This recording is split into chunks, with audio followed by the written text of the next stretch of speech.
有没有觉得自己无法融入自己的家庭，经常感到被忽视或被批评吗？那么可能是家里的替罪羊，这意味着家人利用你来发泄沮丧和愤怒。有没有经常因为一些甚至不是自己的错误而受到指责？他们会骂你，对别人说你坏话吗？成为家里的替罪羊真的会影响一个人的行为和思维方式，这会让你看不起自己，迷失在对家人的仇恨中。所以如果想知道有什么健康的方法来应对这种情况，以及家人为什么这样做的可能原因，那就看下去吧。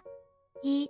他们把你当成出气筒，会不会因为很多事情被指责，即使不是你的错？假设父母回家时心情不好，他们经常对你大喊大叫，因为一些不必要的事情责备你。身处这样一个不正常的环境中，肯定会对身心健康造成伤害。这就是为什么，如果发现自己目前被困在这种情况下，不要犹豫，要寻求帮助，和支持自己的朋友或远方的亲戚保持联系，让他们知道你的近况。把所有的事情都藏在心里或心怀怨恨是不可取的。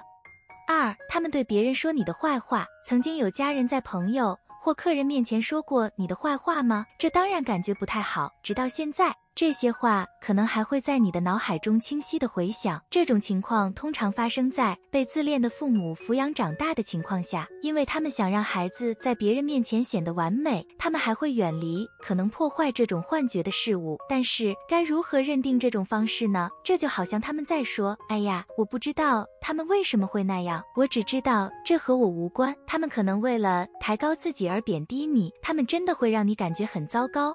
但请记住，这从来都不是真的，也绝不是你的错。记得和那些真正关心你的人谈谈你的感受，并试着参加一些让自己感觉良好的活动。很多时候，他们自己的行为是他们内心斗争的反应。3. 他们阻碍你取得成就。有没有真的很想被家人认可的时候？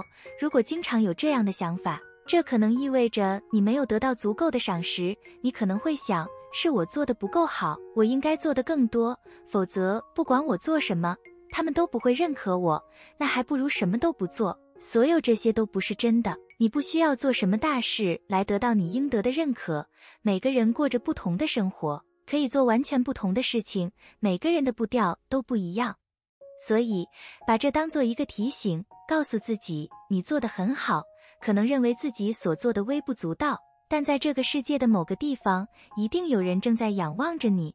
所以当你注意到自己的家人倾向于贬低你的成就时，就把它当作是他们不安全感的迹象吧。也许他们为自己和别人设定了超高的标准，也许他们很痛苦，贬低你会让他们感觉好受些，这并不是为他们的行为开脱，但确实能让他们洞察到自己的观点。4. 他们把自己的错误投射到你身上。曾经有过家人因为他们自己制造的错误，却对你吼了好久的经历吗？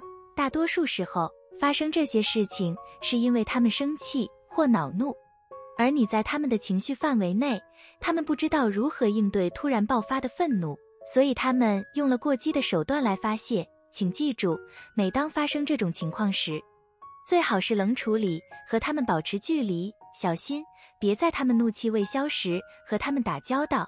正面冲突解决不了问题，家庭成员这样做，也可能是因为他们对你的某一方面感到不舒服，出于偏见，他们倾向于把一切都归咎于你，虽然你不是问题所在。首先要知道，他们说的关于你的事不是真的，你很棒的。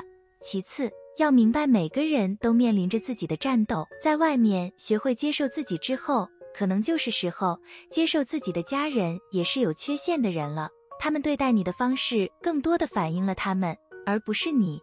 5. 他们公然无视你。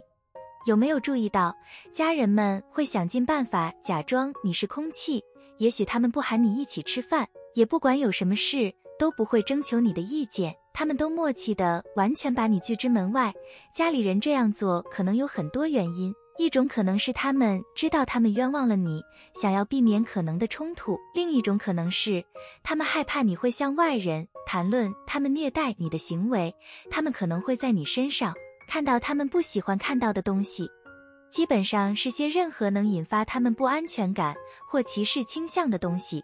重要的是要记住，仅仅因为家人避开你，并不意味着你不值得任何关注。有时寻求外部支持是件好事，让自己和爱自己的人一起享受生活，让自己感觉到被看见。最后一点，6，他们对你和别人没有一视同仁。总是被拿去和自己的兄弟姐妹或堂兄弟们比较吗？把等级制度强加于家庭成员，对所有相关的人来说都是有害的。比如，作为替罪羊，为了让别人家的孩子大放异彩，自己经常被人贬低，持续处于这种环境中，会伤害到你，损害你的自尊，同时也会给其他家庭成员造成不必要的压力。他们可能会想，我必须做得更好，我必须做更多，我不应该犯错误。他们害怕犯错，而你却对挑战感到气馁。这种情况滋生的是不健康的竞争、蔑视和有毒的完美主义。